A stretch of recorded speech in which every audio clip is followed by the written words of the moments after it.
आज मेरे घर में पूजा हो रहा है। हमारे देवर देवरानी सब बच्चा सब गए हुए थे वैष्णो धाम, वहीं से आए हैं तो वहीं पर घर में कथा सुन रहे हैं सब। आप लोग देखिए, हम आप लोग के दिखाते हैं पूजा करते हुए। और नौकन्या भी खाना खाएंगी, भोग लेंगे। देखिए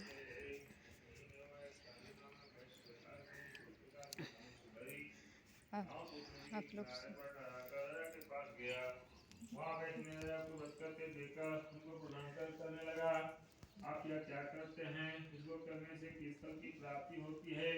वैष्णव का हैरान आप मन में जीव भक्ति को क्या करते हैं? 10 हजार सेवित हैं, क्योंकि मेरी सुनने की इच्छा है।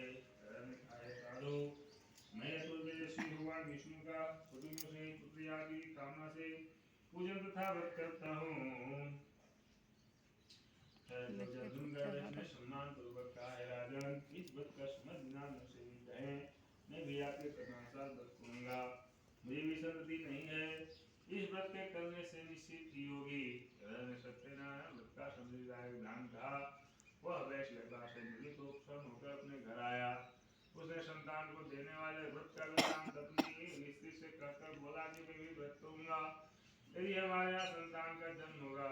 इस प्रकार उस वैश्य ने अपने देखिए श्रीरावती से पूजा शुरू हो गया है, आप लोग देख लिए, सुन लिए हैं।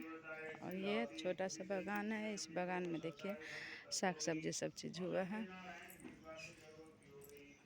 देख आप लोग कथा सुनिए, आप लोग को सुनाते हैं कथा, सुनिए ध्यान लगा के।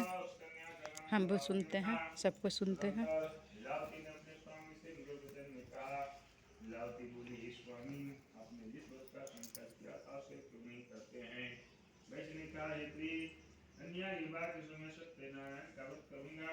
इस प्रकार स्त्री को समझा कर वह दूसरे नगर में व्यापार करने चला गया। कन्या कलावती अपने पिता के घर में भी तो प्राप्त होने लगी। तदनंतर बैठने लगी, सखियों के साथ खेलती उस कन्या को विवाह के योग्य देखा तो विवाह करने की निमंत्रणा कर तुरंत दूध भेज दिया। वैश्य ने कहा, कन्या विवाह के लिए शेष व्रत खोजो। ऐसी आज्ञा पाकर दूध कांचन नगर में पहुंचा। वहाँ एक बनिए के पुत्र को लाया। बनिए के पुत्र को सुंदर गुणवान देखकर जाति वर्णों से वैश्य ने चित्त में संतुष्ट होकर विधि विधान से कन्यादान कर दिया। परंतु भाग्यवश उस उत्तम व्रत का विस्मरण हो गया। कन्या विवाह के समय व्रत न करने मात्र से भगवान सत्यनारायण रुष्ट हो गए। कुछ दिनों के बाद कार्य कुशल वैश्य जमाता से व्यापार के लिए चल पड़ा। समुद्र के समीप रत्नसारपुर में जाकर वैश्यमान जमाता के साथ व्यापार करने लगा।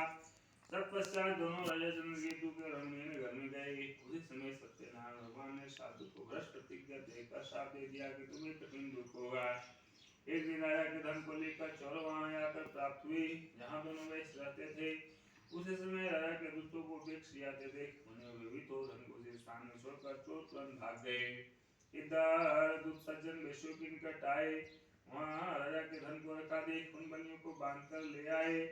प्रसन्नता से दौड़ते हुए राजा के समीप आकर दूतों ने कहा, हे प्रभु, हम चोरों को पकड़ कर लाए हैं, देख कर आज्ञा दीजिए। राजा की आज्ञा पाकर दूतों ने बिना विचार दोनों को बांधकर जेल खाने भेज दिया। सत्यनारायण भगवान की माया सुनकर कहानी सुना और तुमने उनका सब धन ले लिया। इधर भगवान के साथ से भैंस की स्थिति दुखित हो गई और जो कुछ घर में रखा था वह चोर चुरा लिया। आदि व्याधि भूख प्यास और उनकी चिंता से दुखी होकर वह घर घर फिरने लगी। कन्या कलावती प्रतिदिन घर घर भिक्षा मांगने लगी। एक दिन वह कन्या सुधा से व्याकुल हो किसी ब्राह्मण के घर गई। वहां जाकर उसने सत्यनारायण का व्रत देखा, वहां बैठकर कथा सुनी और उसने वर मांगा। सत्यनारायण का प्रवचन कर रात्रि में घर आए। उसकी माता कलावती से प्रेम से पूछने लगी, हे पुत्री, इतनी रात्रि तक तुम कहाँ थी और तेरे मन में क्या है? तुरंत ही कन्या ने माता से कहा, माता, मैंने ब्राह्मण के घर मनोरथ सिद्ध करने वाला व्रत देखा है। कन्या के विवाह कन्या का वचन सुनकर वैश्य से प्रसन्न हो सत्यनारायण व्रत करने को उद्यत हुए। उस पतिव्रता ने बंधु बांधवों से सत्यनारायण का व्रत किया और वर मांगा कि मेरे पति और जमाता शीघ्र चले आवें। आप मेरे स्वामी और जमाता का अपराध क्षमा करें। इस व्रत के करने से भगवान सत्यनारायण फिर प्रसन्न हो गए। भगवान सत्यनारायण ने श्री सरल चंद्रकेतु को स्वप्न दिया कि हे राजन, बंदी गृह में उपस्थित दोनों वैश्यों को गौरवते ही छोड़ दो और जो कुछ तुमने धन लिया है वह भी तुरंत दे दो, नहीं तो धन और राशि सहित तेरा नाश कर दूंगा। कहकर भगवान प्रभु अंदर ध्यान हो गए। तदंतर प्रातःकाल होते ही राजा ने स्वर्ण सहित सभा के मध्य में लोगों से अपना रात और स्वप्न कहा और आज्ञा दी कि बंधन में पड़े दोनों महाजन वैष्णव को छोड़ दो। ऐसा किया गया। वचन सुनकर राजपुरुष महाजन वैष्णव को बंधन से मुक्त कर नम्रता से राजा के समक्ष लाकर कहने लगे, दोनों वैष्णव को बंधन से मुक्त करके ले आए हैं। दोनों महाजन वैष्णव ने रत्नकेतु को प्रणाम कर पूर्वी का स्मरण कर वैश्य व्याकुल हो कुछ भी नहीं कहा। बड़े पुत्रों से आदर पूर्वक करने लगे, अपने भाग्य से माधुर्य प्राप्त किया, अब तुम्हें कुछ भी भय नहीं है। गणिया कटवा कर छोड़कर मादी करवाया। राजा ने वस्त्र आभूषण देकर उनको आदर्शित वचनों से अत्यंत संतुष्ट किया और जो कुछ धन पहले ले लिया था उसका धनाधन दिया। फिर राजा ने उन महाजनों से कहा, हे महाजनों अपने घर जाइए। राजा को प्रणाम कर वैश्यों ने कहा, अब आगे पास से चले जाएंगे। यूं कहकर महावैश अपने घर को चले गए। इति शेषचंद्राने रेवाखंडे श्री सत्यनारायण कथां द्वितीयोऽध्याय।